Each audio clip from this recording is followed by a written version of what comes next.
No Evangelho comentado de hoje, nós vamos buscar no Evangelho segundo o Espiritismo, em seu capítulo 8º. E aqui hoje nós vamos tratar sobre os bem-aventurados que têm puro coração. Mas, no programa de hoje, especificamente, vamos falar sobre a simplicidade e pureza do coração. Juntamente com Daniel, nós vamos procurar trazer em palavras simples para a nossa melhor compreensão. Daniel, o que é ser puro de coração na visão espírita? A orientação da doutrina espírita, ela é semelhante àquela trazida por Jesus, né? Ser puro de coração é aquela criatura que naturalmente não traz as expressões da maldade, que é tão característica de algumas almas no planeta Terra, né? Então, a criatura que ela traz a pureza de coração é aquela criatura que está aberta aos princípios expostos ou ensinados por Jesus e como os da própria doutrina espírita, né? Não façais aos outros o que quererias que se vos façam, ver no outro aquela criatura à semelhança de si mesmo, né? Com as dificuldades naturais. Ou seja, aquela criatura que não tem maldade no seu interior, né? Que ela não cultiva a maldade como uma expressão do seu próprio espírito, né? Então, nós podemos dizer assim, aquela pessoa suave, né? Sem ter a pretensão aqui de definir o que seja pureza de coração, mas é aquela pessoa leve, que não é peso para ninguém, né? Não é peso para a sociedade, não é peso para a família, não é peso para os amigos, né? Não traz aquelas perturbações naturais que a imensa maioria dos habitantes do planeta Terra trazem, né? Então é aquela pessoa que se constitui uma pessoa agradável. Basicamente é isso. Aquela que todos gostam de estar com ela. Perfeitamente. Que bom. Aquela pessoa que não cria dificuldade para ninguém, né? Nós sabemos que Jesus sempre tomava das situações da época, Sim. daquela que estava visível no próprio ato, para servir como exemplos, né? E ele tomou como a pureza de coração um símbolo que é a criança. Por que a criança, Daniel?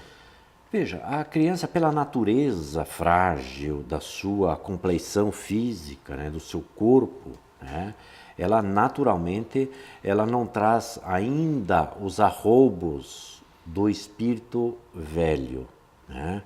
Por isso que a criança ela tem esse sentido de fragilidade em todos os aspectos, psíquicos, orgânicos, né? Porque o espírito ainda não se apresentou, por assim dizer, de acordo com as características que ele traz do passado espiritual, né?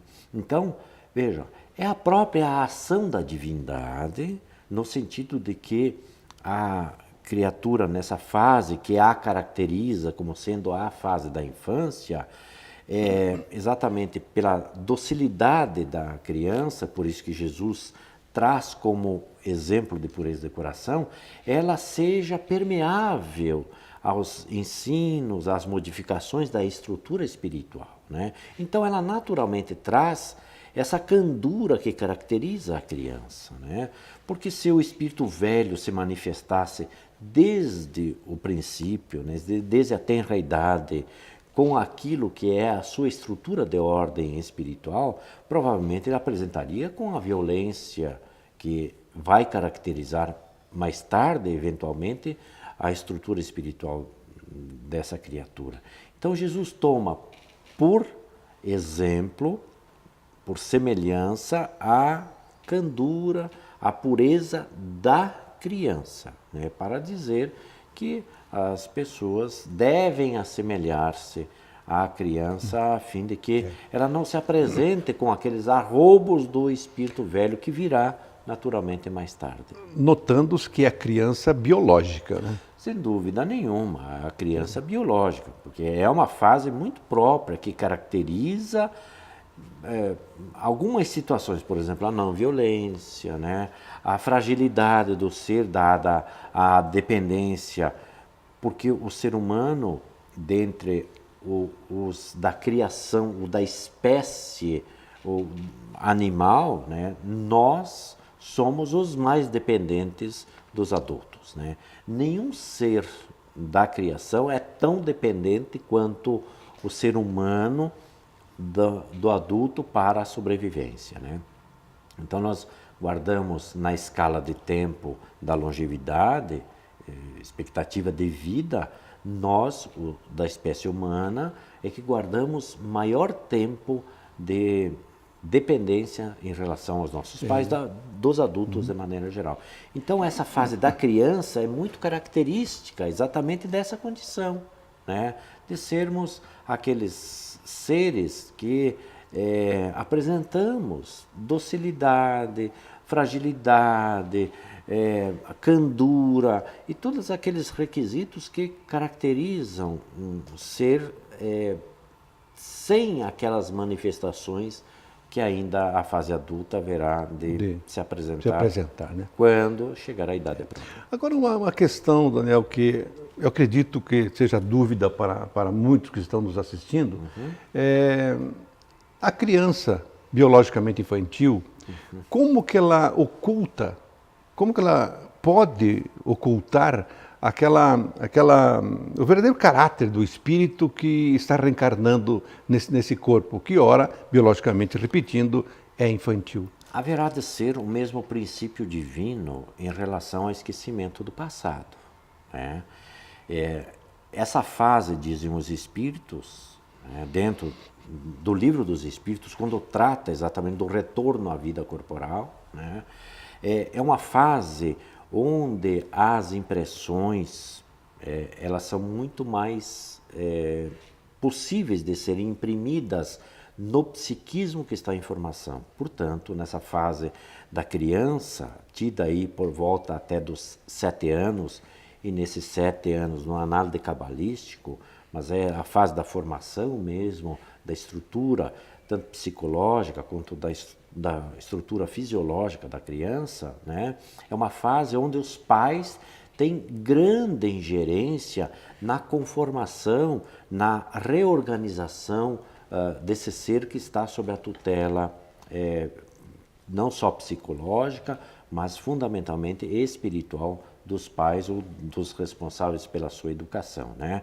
A ciência ainda fala hoje que por volta até dos 3 anos e meio, 4 anos, a doutrina espírita vai um pouquinho além, onde os pais são capazes de modificar as estruturas espirituais desse ser que está em formação, razão pela qual esse período é um período extremamente fértil para imprimir no uma nova organização nesse ser que vai se orientar a partir exatamente dos exemplos, da educação recebida, né, de todas aquelas ações no âmbito familiar, da sociedade e tudo mais, né? Então, essa é uma fase muito própria para modificar estruturas espirituais, a fim de que ela seja ajudada para que, a hora que o espírito velho se manifeste, guarde essas impressões dessa fase tão importante que é a fase da infância do ser em processo de educação. De educação. Eu digo que é uma das partes importantíssimas para todos nós na vida, quando bem compreendida esse ponto, né? Sim. Daniel, eu gostaria de voltar no próximo programa para debater um pouquinho mais a respeito desse ponto, porque eu acho assim, que é de uma importância primeira capital em nossas vidas, né? Sem dúvida nenhuma. Porque quando nós falamos em criança, nós estamos falando, como bem coloca aqui, na inocência, na pureza, né? Como bem Jesus colocou, na pureza de coração. É com esse foco que nós gostaríamos de iniciar o próximo programa. Por quê? A doutrina espírita tem as respostas todas das quais nós possamos fazer com relação à vida. Portanto, é um convite que o programa faz a todos que estão nos assistindo para que conheçam a doutrina espírita. Assim, conhecerão como é a sua vida, a nossa vida. O Espiritismo, em palavras simples, volta já já.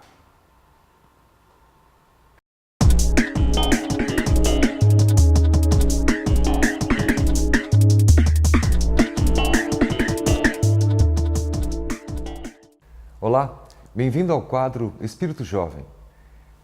Uma assertiva de Allan Kardec, bastante importante para a nossa reflexão.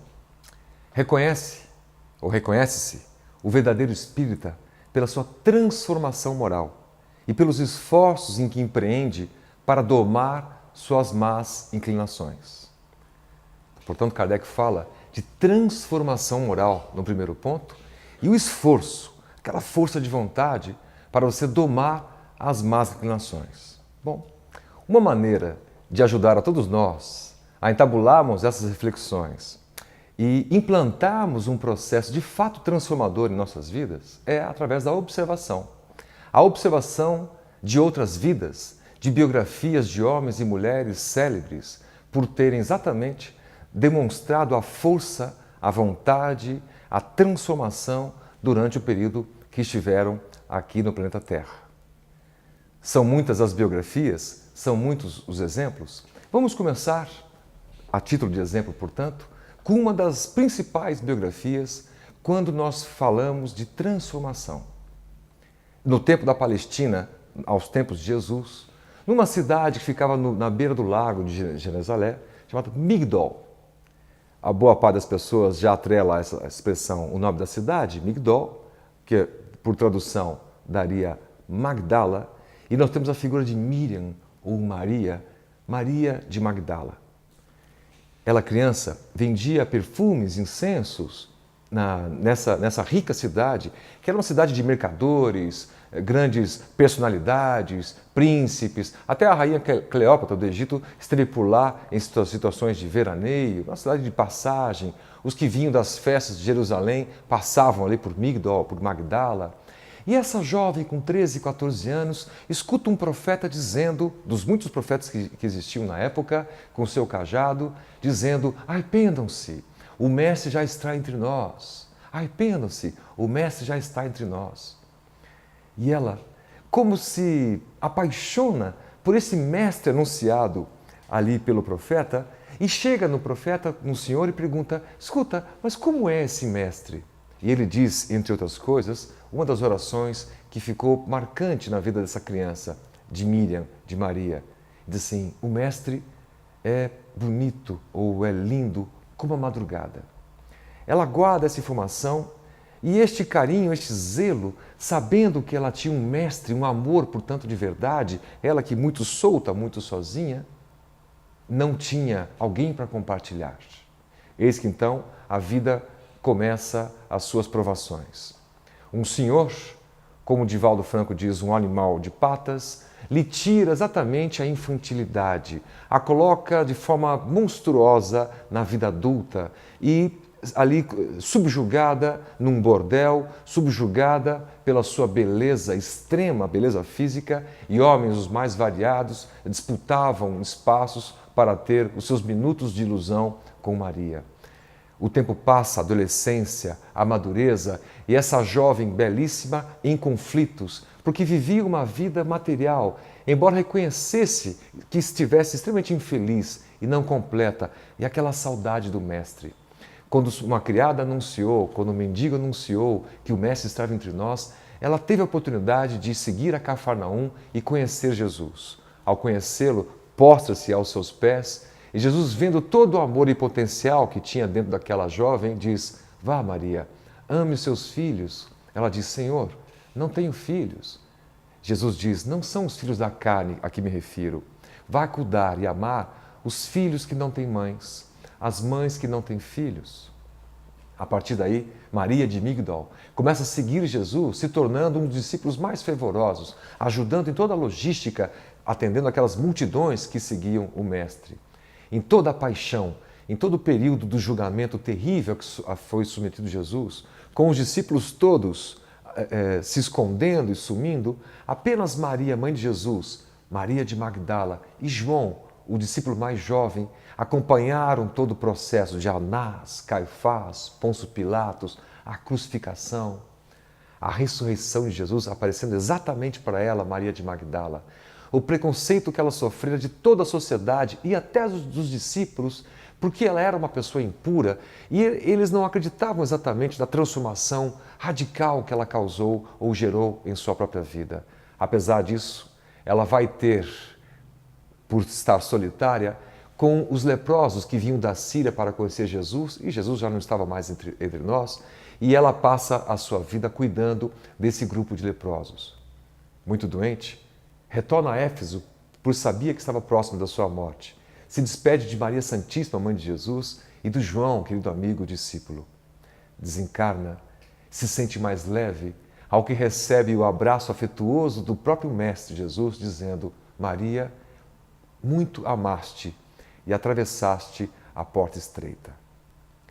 Preconceitos, dificuldades, o reconhecimento que ela própria, durante a adolescência, tinha processos obsessivos terríveis. O apóstolo Lucas dizia que ela tinha os 7 demônios, passou por todas as dificuldades, mas o amor sincero por Jesus, o acompanhamento, seguir a mensagem do Cristo, vivenciá-la, internalizá-la, amar as pessoas incondicionalmente, fizeram de Maria de Magdala uma das principais personagens de toda a história. Sigamos o seu exemplo.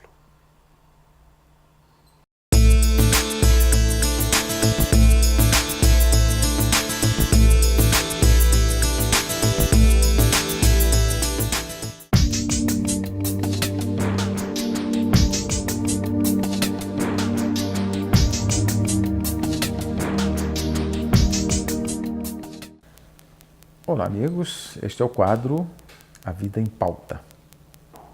Hoje vamos tratar um pouquinho de justiça. E eu pergunto a vocês, Deus é justo?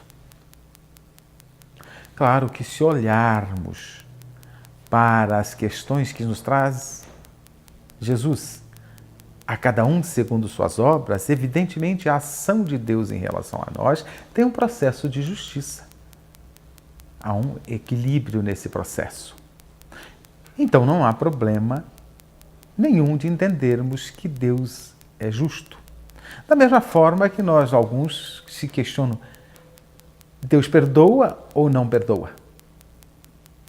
Se você entende que Deus perdoa porque nos oferece novas oportunidades aos filhos fracassados, equivocados, Deus perdoa.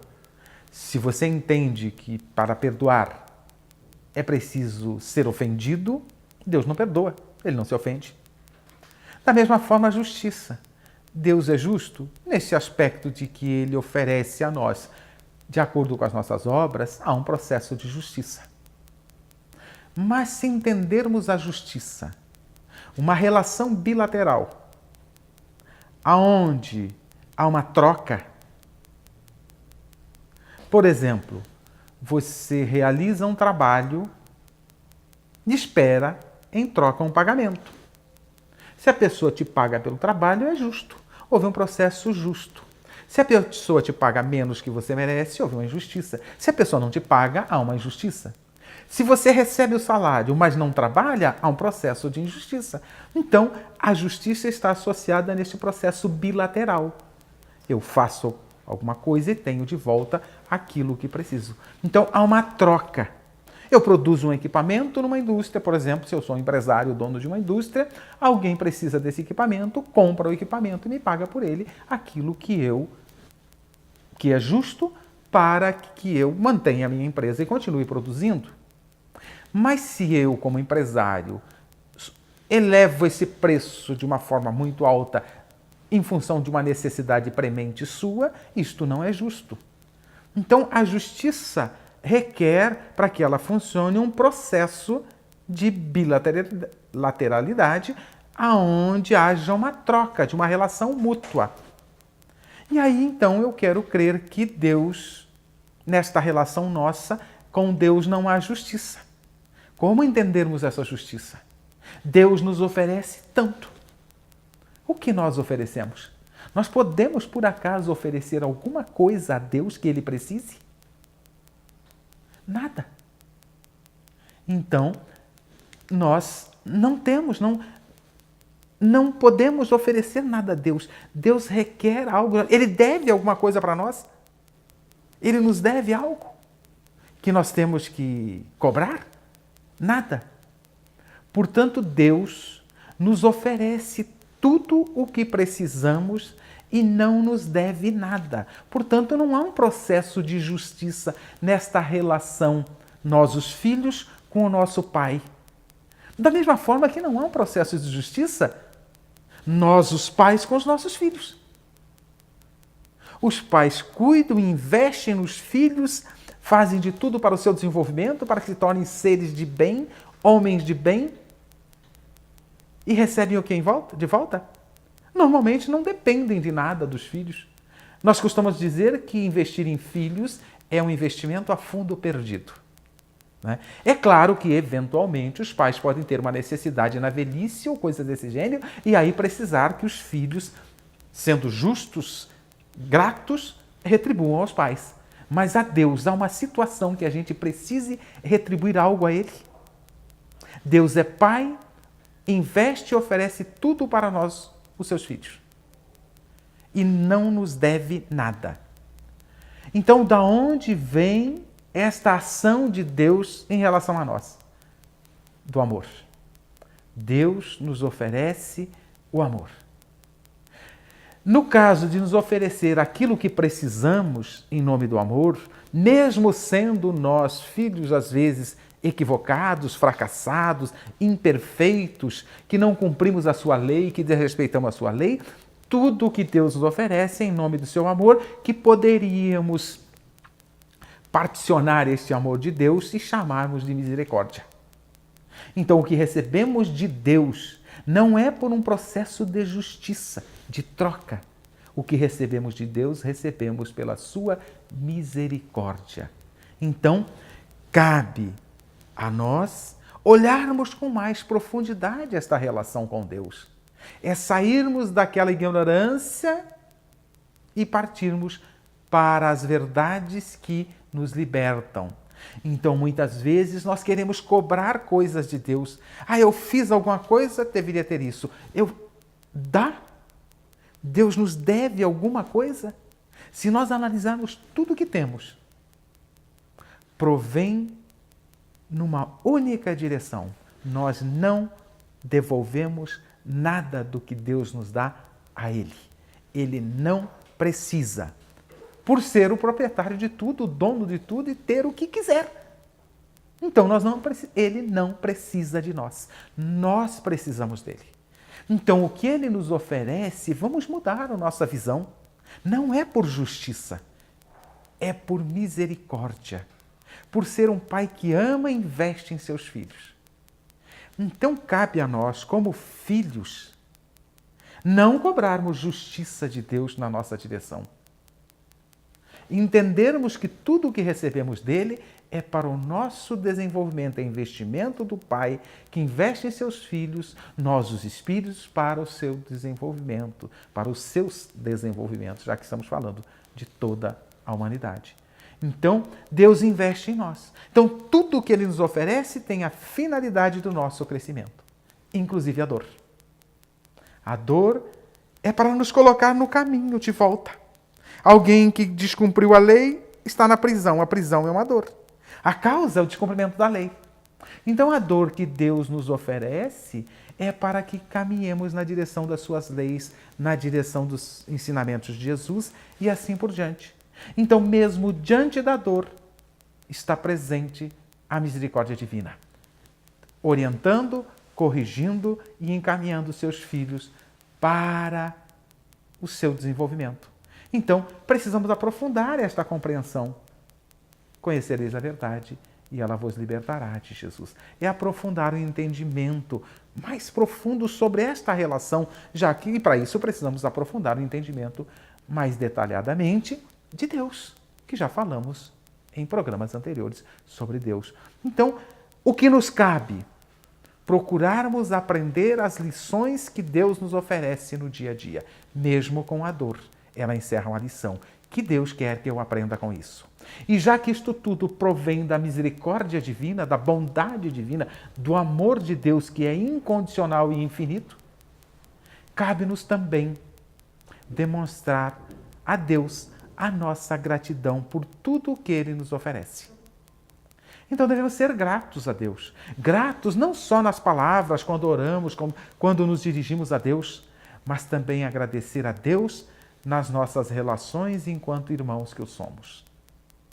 Porque é isto que Deus espera de nós. Que sejamos coautores com Ele na sua obra. Cada vez mais possamos ser cooperadores de Deus na prática do bem. E então, se temos que ser gratos a Deus, muitas vezes o somos nas preces, nas nossas falas, mas somos gratos a Deus nas nossas relações com os nossos irmãos, porque somos todos filhos de Deus. Então precisamos ser gratos a Deus, estabelecendo uma boa relação com os nossos irmãos na jornada terrena e assim por diante. Como é ser gratos, independente dos nossos postos, independente das nossas hierarquias, daquilo que temos de facilidade ou de benefício que Deus nos oferece, sermos gratos a Deus, auxiliando, amparando e convivendo harmonicamente, pacificamente com nossos irmãos. Quem nos deixa muito clara esta situação de gratidão e reconhecer a grandeza divina, lembramos uma obra, Santo Agostinho, na sua obra Confissões. Ele destaca nessa obra o reconhecimento de que tudo provém da misericórdia divina para seus filhos. Sejamos gratos a Deus, agindo com amor, com paciência, com tolerância, com compreensão entre nós, irmãos. Continue assistindo ao nosso programa Espiritismo em Palavras Simples, disponível agora no YouTube.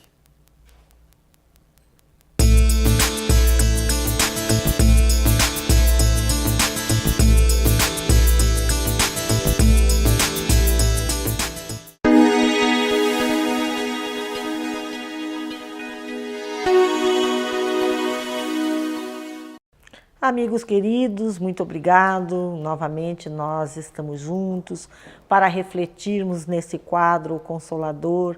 Desejamos a você as bênçãos de Deus para todos nós, para você aí em seu lar. Nós estamos construindo e estamos conversando na sequência dos quadros que viemos apresentando neste módulo o Consolador, sobre ainda a citação do Evangelho: amai os vossos inimigos, sempre buscando o entendimento do Evangelho, a fim de que nós possamos desvendar um pouco mais do nosso cotidiano, de como funcionamos, de como somos, de como agimos, pelo fato de que assim nós acreditamos que com a reflexão da lógica, do discernimento em nosso entendimento, em nosso ser, nós vamos conseguindo então analisar como é que nós estamos nos comportando para realmente trabalharmos. Quando nós lembramos da oração que pede Jesus pelos nossos inimigos, nós aqui queremos falar que no próprio Evangelho segundo o Espiritismo, capítulo Amai os vossos inimigos, capítulo 12, os Espíritos, depois das citações do Cristo, vêm nos orientar que é lógico e justo que nós não sintamos aquela alegria que sentimos ao estar ao lado dos nossos amigos, que nós não vamos ter no coração aquela euforia, aquele contentamento, aquela fraternidade, aquela alegria que igualmente quando estamos ao lado dos nossos amigos ou quando estamos ao lado dos nossos inimigos. É natural, é científico inclusive que nós, os semelhantes se atraem, então nós temos essa dificuldade. No entanto, nos assevera o Evangelho que nós não devemos pensar mal dos nossos adversários, tratemos assim, né? Aqueles que não nos compreendem ou aquele que nós não compreendemos. Que nós não nos sintamos felizes, ou seja, que nós nos rejubilemos, que nós nos sintamos felizes pelo progresso, se sabemos do progresso que ele realiza, e que não exista um ressentimento ou um pesar dentro da gente, dentro da nossa intimidade, pela felicitação do outro, porque isso aponta na nossa essência a mágoa que ainda guardamos, o ressentimento, o ciúme, o ódio, ou seja, lá qual for essa situação em que nos encontramos e que nos aprisiona. Então, por isso Jesus pede, se você não consegue se desvencilhar de certos pensamentos, sempre esteja refazendo os seus pensamentos. Procure meditar nessa citação que o Evangelho nos diz e sempre se permita, se dê a oportunidade de refazer esse pensamento, buscando então as citações de Jesus, dizendo não a você mesmo, não pense mal. Vamos orar pela criatura, assim como por nós outros, a fim de que nós tenhamos a oportunidade, porque sabemos que vamos ter que reparar. Seja ele, seja nós, o algoz, o ofensor, o adversário, nós vamos ter que nos ajustar. É da lei, né? Da lei de troca, da lei de ação e reação. Então vamos trabalhando isso conosco, essa oportunidade de orarmos pelo nosso inimigo. Nós lembramos de uma pequena citação, que acredito que os amigos conhecem, de uma pequena história de dois militares que encontraram-se depois de muito tempo tendo passado pelos campos de concentração, pelas dificuldades, haviam sido prisioneiros. E quando se encontraram, aquela alegria dos amigos de estarem juntos, um olhou para o outro e disse assim: não tem um dia sequer que eu não lembro de tudo que nós passamos, né? Dos flagelos, das humilhações, das dificuldades, das dores que nós passamos junto em tal lugar, citando o campo de concentração onde havia estado ele e o amigo. E o amigo, muito serenamente, olha para ele: meu amigo, então você ainda está prisioneiro lá. E ele ficou olhando para o amigo: como assim prisioneiro lá? Na verdade, quando nós deixamos-nos levar por esse ressentimento, por essa mágoa, por esse pensamento mal, nós estamos sendo instigados a produzir o mal. Então a nossa consciência não se libertou. Nós ainda estamos prisioneiros daquelas pessoas, ou daquela pessoa e daquela situação. Ainda estamos prisioneiros, impossibilitando a nós mesmos a virtude da tolerância, da compaixão, a alegria da convivência, a alegria da fraternidade, a alegria da esperança de dias melhores, a alegria de estar no seio da família, a alegria de compartilharmos com os amigos. Sempre há aqueles resquícios desse sentimento pernicioso, desse ódio, desta mágoa alojado em nossa consciência, fazendo parte de nós. Então, o grande movimento da alma é a disciplina para conosco mesmo. Por isso Jesus disse. Por isso os Espíritos nos esclareceram. É lógico que você não vai se sentir tão feliz ao lado de quem realmente é seu adversário, como se você estivesse ao lado do seu amigo. É lógico que isso vai ocorrer. No entanto, se você fizer um movimento da alma, orando por ele, orando pela oportunidade dos dois de reparar, seja eu o errado, seja o outro, porque nós não podemos ter o orgulho de uma certa forma e pensarmos que nós estamos sempre certos, porque é um grande equívoco. Muitas e muitas vezes nós estamos errados e nós deveremos orar, Senhor, que o outro consiga enxergar se ele está errado, mas que eu também consiga, Senhor, enxergar se é a minha postura a incorreta e que possa ser possibilitado futuramente a reparação devida a nós dois. Então é muito importante, a não ser que nós, amigos, pensemos às vezes assim: não vai ser nesta vida, vai ser na outra que vamos reparar tudo isso. É um grande prejuízo para nós. Sempre temos a oportunidade, mas eu creio que a citação do Jesus que diz assim: reconcilia-te com o teu inimigo enquanto estás a caminho, enquanto não se tornar prisioneiro dele, quitando cada ceitil. Então vamos trabalhar a nossa consciência pacificando-a neste amor que Jesus nos ensina. Oremos por aqueles que nós achamos que são os nossos adversários. Muita paz.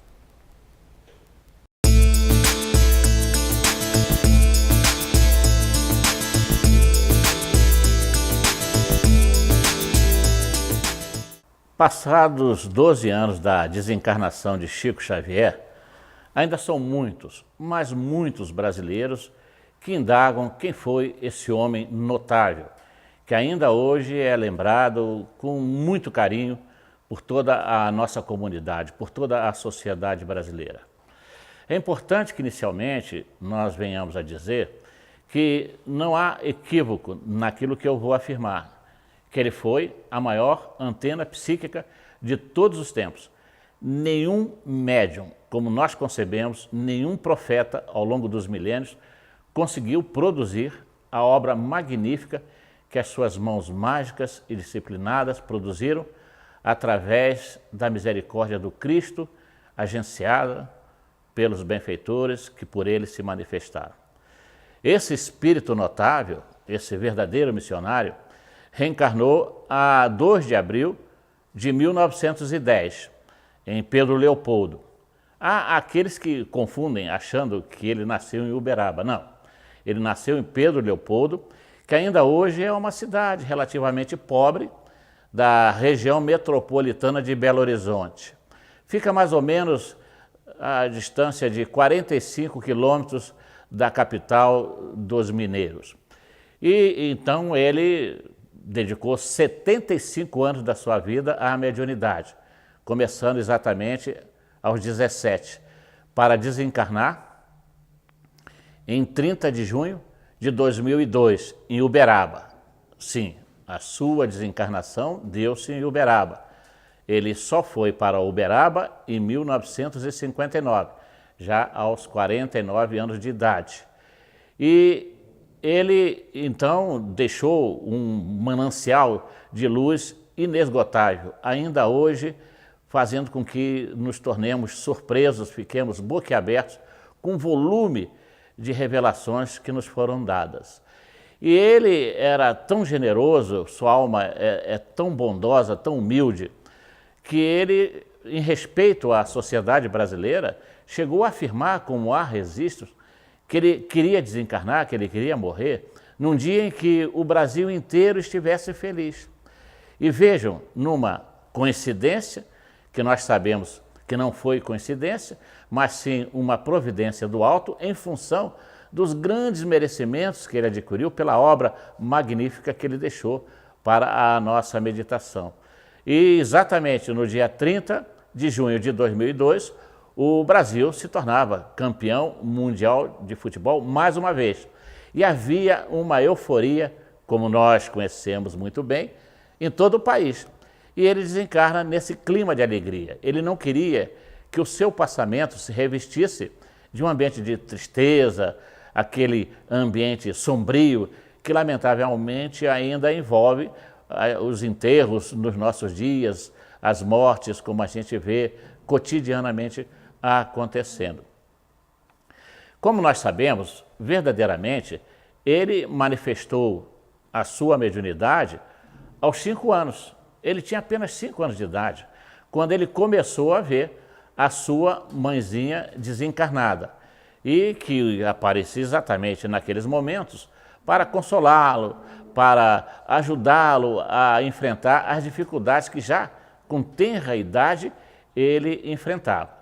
Mais tarde, então já com 17 anos, em 1927, é que ele apresenta mais publicamente os seus recursos mediúnicos, psicografando páginas e mais páginas.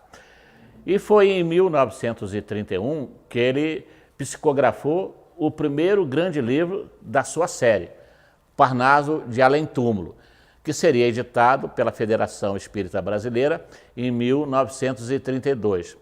E quando ele psicografava essa obra, Parnaso de Além Túmulo, que tem centenas de nomes famosíssimos na área da poesia no Brasil e em Portugal, e então, repetimos, em 1931, foi quando ele viu o seu benfeitor, Emmanuel, pela primeira vez.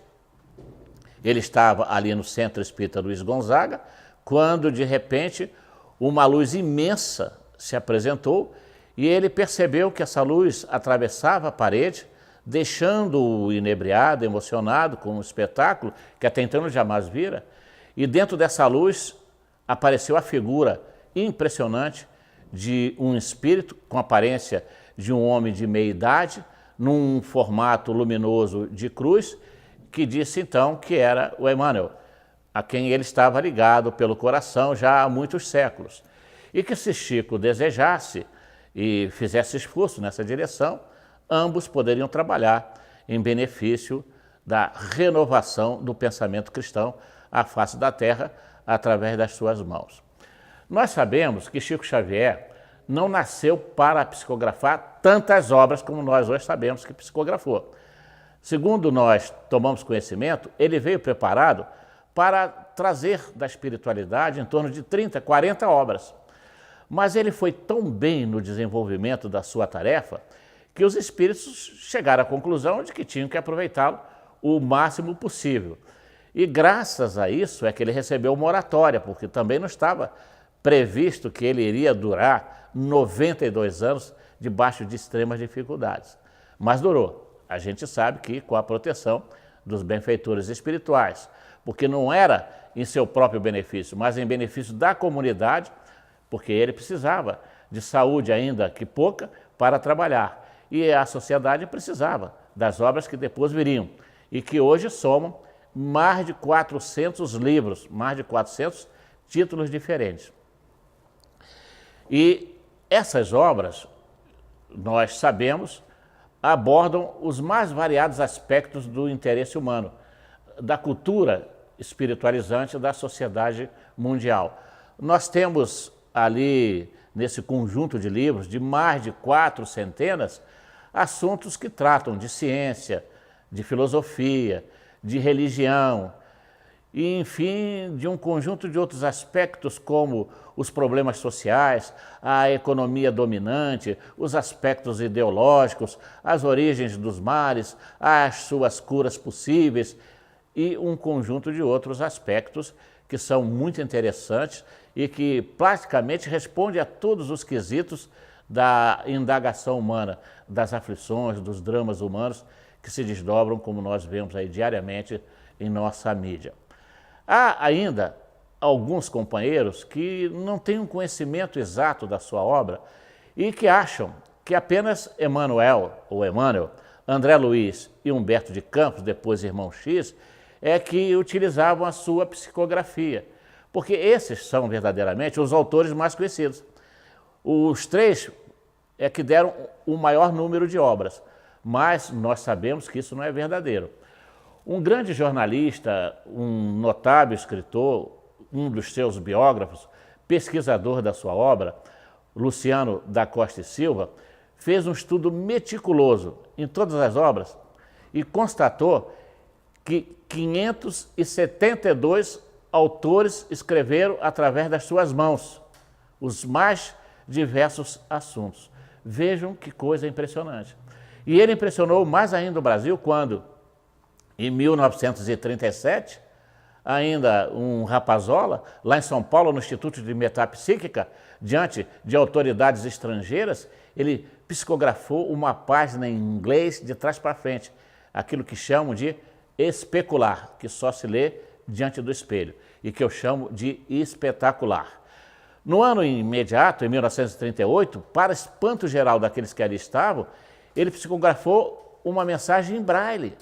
Foi preciso que a autora da mensagem, a dona Ingrácia Ferreira, que lidera, quando em vida, o movimento de assistência aos nobres companheiros deficientes visuais, precisou dar o alfabeto em braille para poder se traduzir. Vejam que coisa impressionante. E uma mensagem belíssima. Décadas depois, ele faria um sucesso imenso através da Tupi, a TV Tupi, que era a mais famosa do período, em que nos programas Pinga Fogo, ele extasiou o Brasil com as suas respostas. Muitos filmes, documentários, livros que falam dele, dos seus casos, da sua obra, da sua vida, aí estão para a nossa cultura. Esse homem notável, hoje já vendeu mais de 50 milhões de exemplares das mais variadas obras e recusou receber cerca de 200 milhões de direitos autorais, que ele distribuiu fraternal e generosamente com as instituições de assistência em todo o Brasil.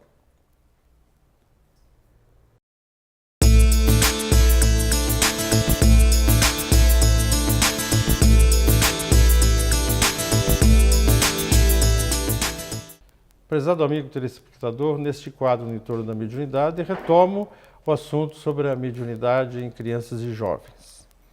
No programa anterior, eu tratei da mediunidade especificamente em crianças sobre o que fazer. Disse que a mediunidade em crianças deve ser canalizada para outras áreas, enquanto se aguarda o tempo de maturidade física e emocional. Agora a questão é, que tempo é esse? Na adolescência ou na maturidade legal, ou mais adiante, que tempo é esse para adequado à maturidade emocional e física? Afinal, qual é o tempo certo? Alguns centros colocam uma idade mínima para o estudo e o desenvolvimento da mediunidade, para que o indivíduo possa participar disso. Como acima de 18, eu sei que tem casas que colocam acima dos 21 anos, e além de outros pré-requisitos. Qual é a razão desses limitadores cronológicos?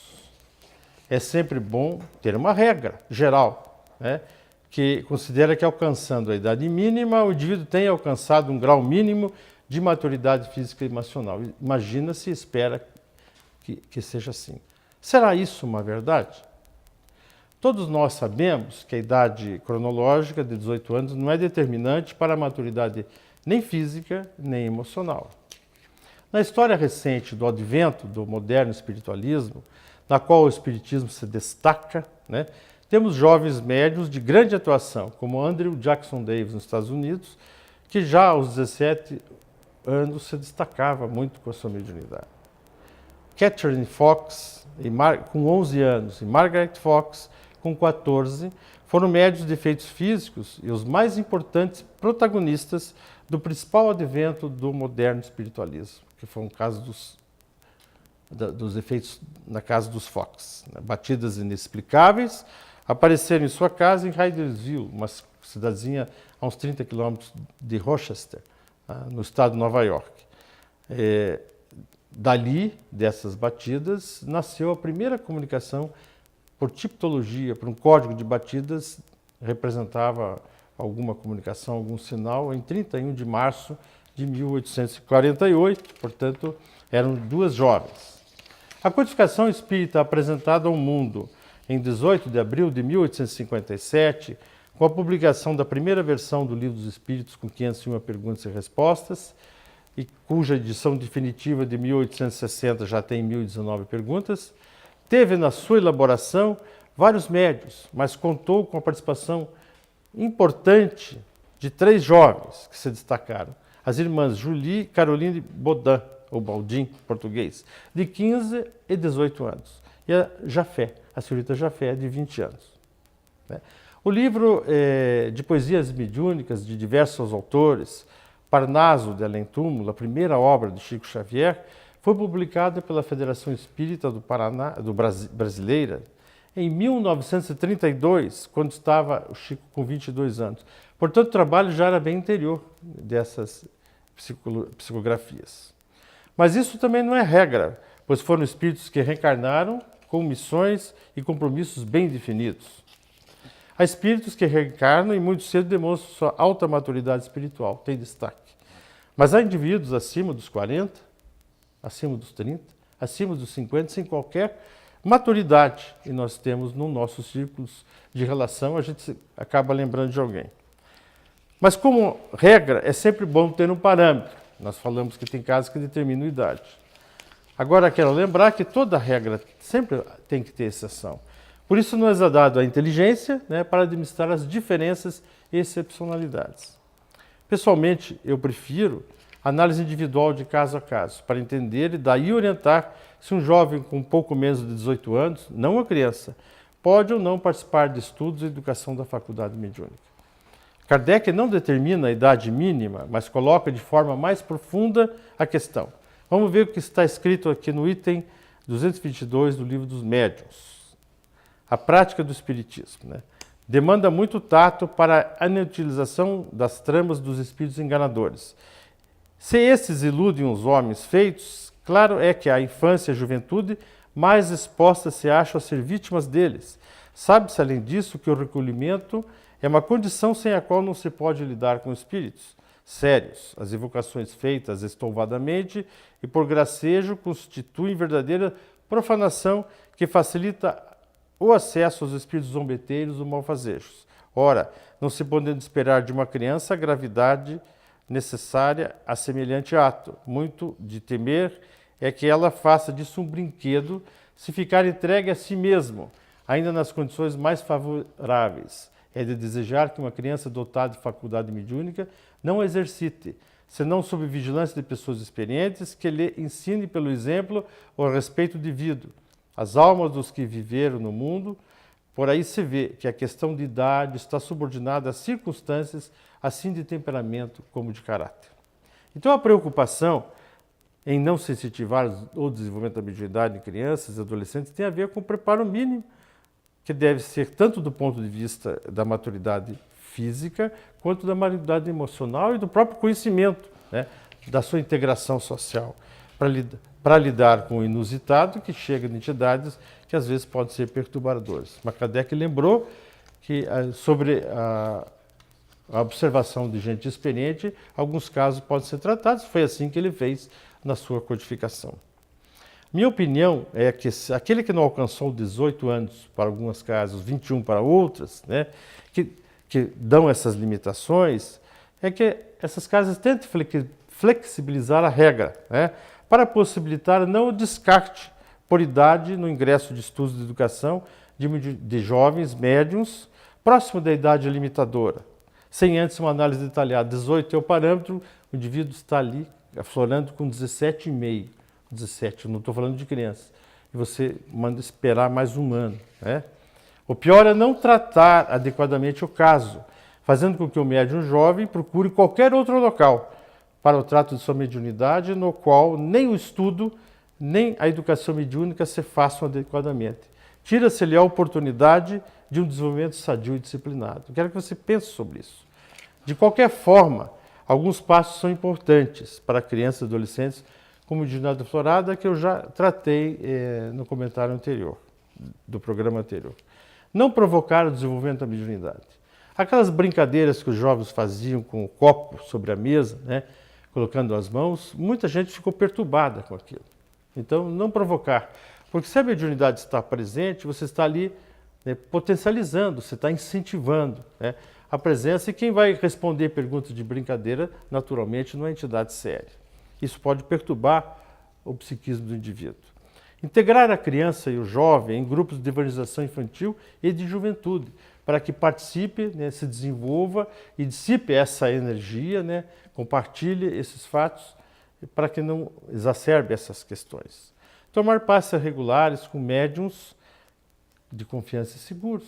Isso é muito importante. Fazer preces pelos espíritos que possam estar influenciando a criança ou o jovem, né?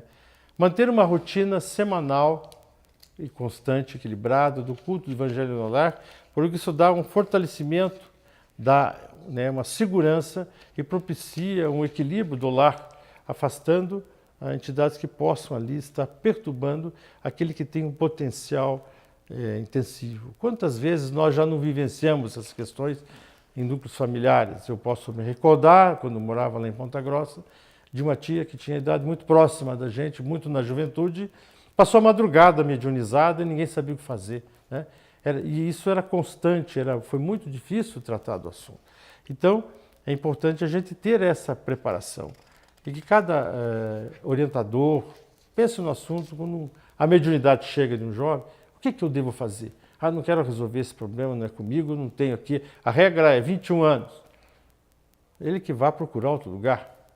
Veja que você está perdendo uma grande oportunidade de ajudar alguém, colocando esse indivíduo de forma disciplinada no belo e majestoso serviço da mediunidade com Jesus. Por hora nós ficamos por aqui. Eu recomendo aos queridos amigos telespectadores e telespectadoras que mantenham-se semanalmente ligados nesse programa. O Espiritismo, palavra simples, porque é sempre uma escolha inteligente e agradável. Tchau.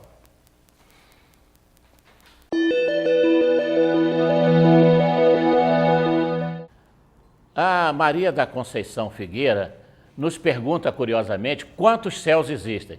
Muito interessante essa pergunta, porque nós ouvimos falar de céus e céus. Mas nós temos que entender, Maria da Conceição, que cada religião tem uma concepção muito própria dessas moradas celestiais. Por exemplo, o judaísmo nos fala em 3 céus.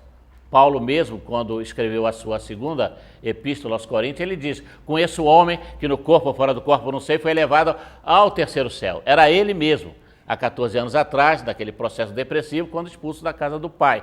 Ele se viu sobre as pedras e em pé em corpo perispiritual. Hoje nós conhecemos esse fenômeno como desdobramento. O hinduísmo já nos fala em 7 céus. Me lembro, inclusive, quando jovem, que tinha uma revista intitulada O 7º Céu, que nós falava assim das maravilhas que a gente pode conquistar com a nossa busca no bem.